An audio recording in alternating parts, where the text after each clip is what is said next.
This is the future. Now I have shown you a pyroclastic setup for Nezha in the past, and you can check that video later by simply clicking the link I have included in the video description below. That build is simply amazing as it lets you nuke enemies with the damage stack you accumulated from the pyroclastic flow.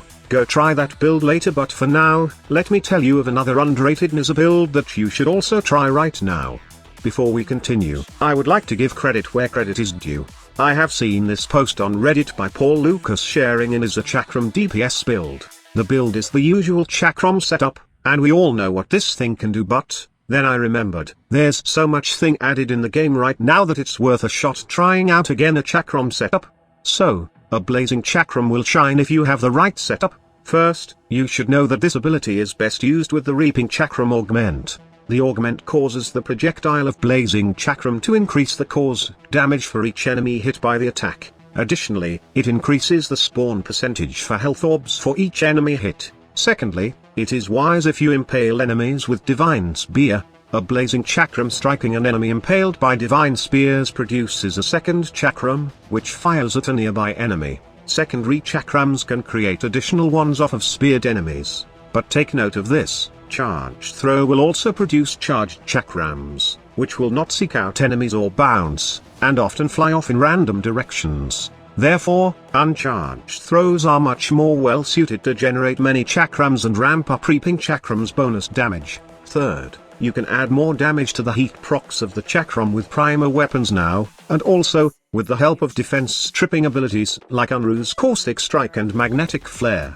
Fire Blast Armor Strip, Pillage Defense Strip, or even Necro's Terrify Armor Strip, you can kill enemies faster with this setup.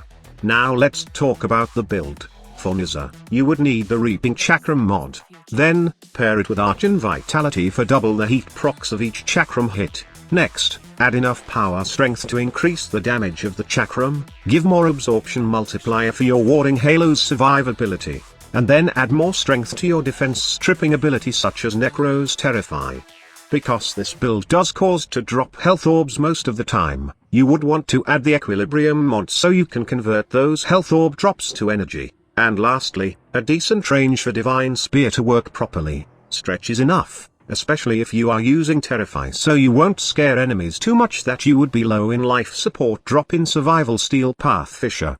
For the prime gun, I usually use Cedo with this build, but you can also use the Epitaph just like what Paul Lucas did on his Reddit post.